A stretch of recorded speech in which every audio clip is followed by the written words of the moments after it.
Of all the devices Samsung has released for the A series this year, the Galaxy A26 might just be the real MVP. That is, if you are willing to look past that U-notch. Yup, Samsung is still holding on to that in 2025.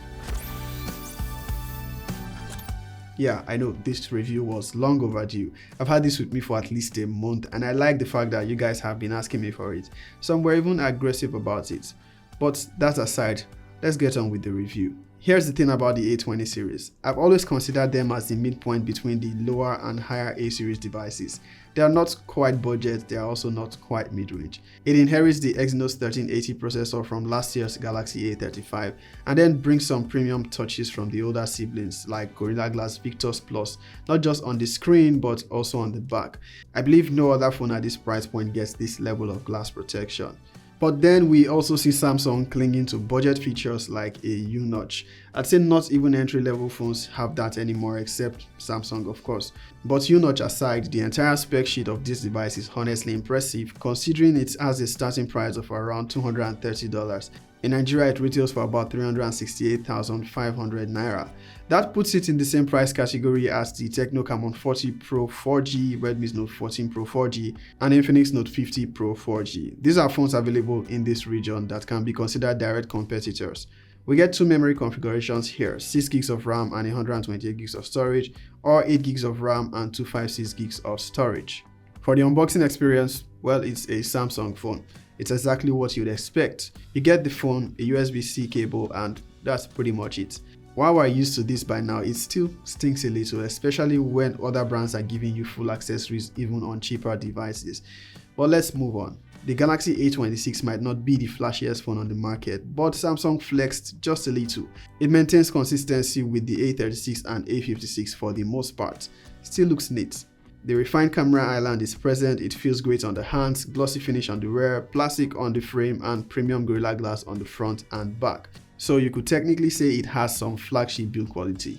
It weighs about 3 grams more than the A25 but still feels balanced in the hand. Not too heavy, not too light, just right. Sadly, the headphone jack is gone and weirdly enough so is the stereo speaker setup. Samsung decided to go with a mono speaker this time, which feels like a step back considering the A25 had dual speakers. But it's not all bad, you still get a microSD card for expandable storage, something the other manufacturers for some reason have been omitting from their devices at this price point. Also, IP67 water and dust resistance finally makes its way here. So yes, it can survive a dunk in water and maybe some swimming and underwater photography if you like to flex. The fingerprint scanner is side mounted, not under display. I know a lot of people that prefer this type, it's quicker and more consistent. One thing I found slightly annoying with the A26 is the virtual proximity sensor. It's one of those things you don't really notice until you're on a call and then your ear or cheeks start doing a press conference on the dial pad.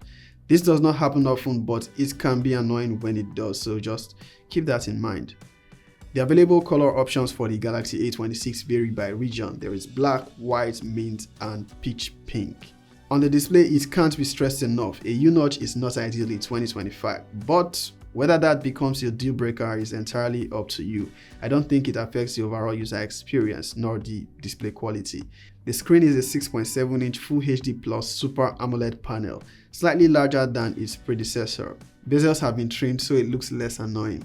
The resolution is still crisp. You get 120Hz refresh rate which makes scrolling super fluid. Whether you're doom scrolling on Twitter or binge watching YouTube shorts or maybe scrolling through TikTok. I have a TikTok account by the way, you should go check it out. Lots of fun stuff going on there. But back to topic. Now here's where Samsung continues to hold back. There's no always on display.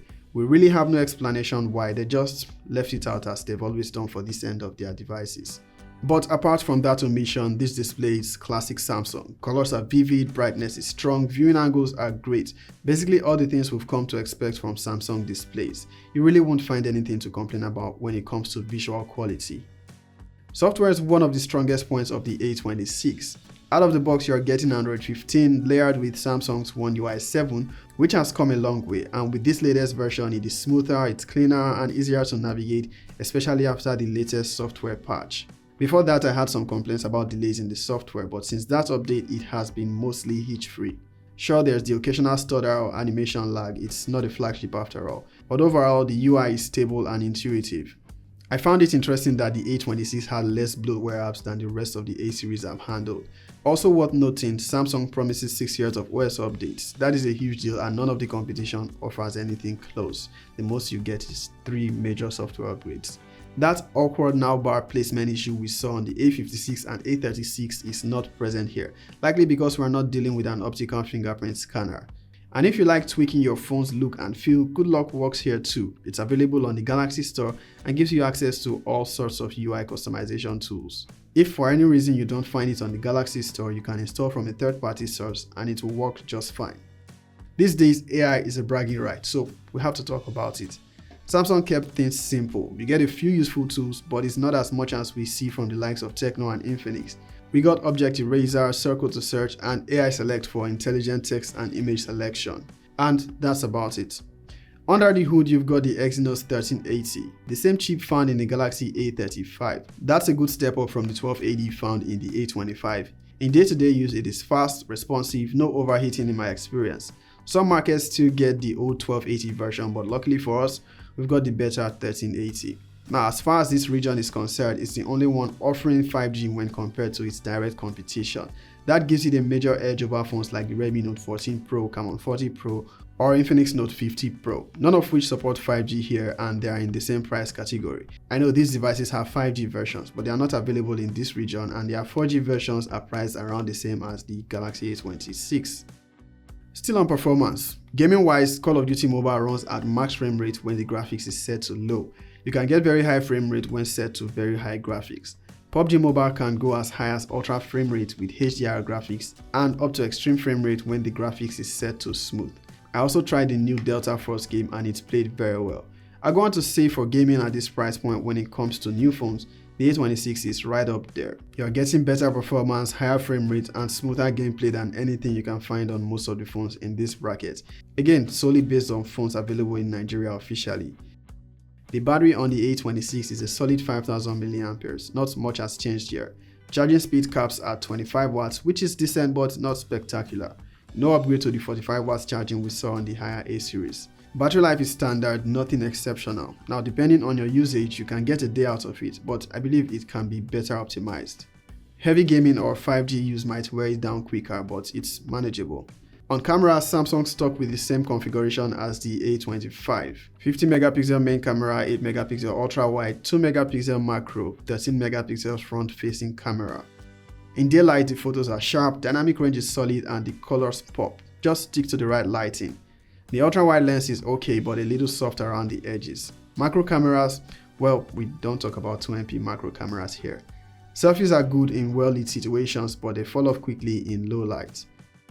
On video, you can shoot up to 4K 30 frames per second from the rear camera.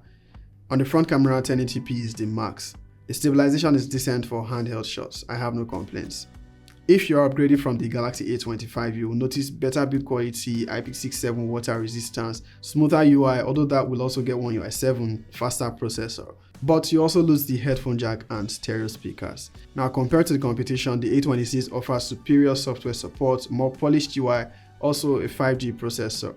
Now what it doesn't offer is the amount of AI features, faster charging and some extra features like IP69 or wireless charging. Also no accessories. If you're considering phones not widely available in this region, you have the likes of the Poco X7 or Nothing CMF Phone 2. There are probably others. The Samsung Galaxy A26 is one of those phones that is not packed with the most features but delivers where it counts.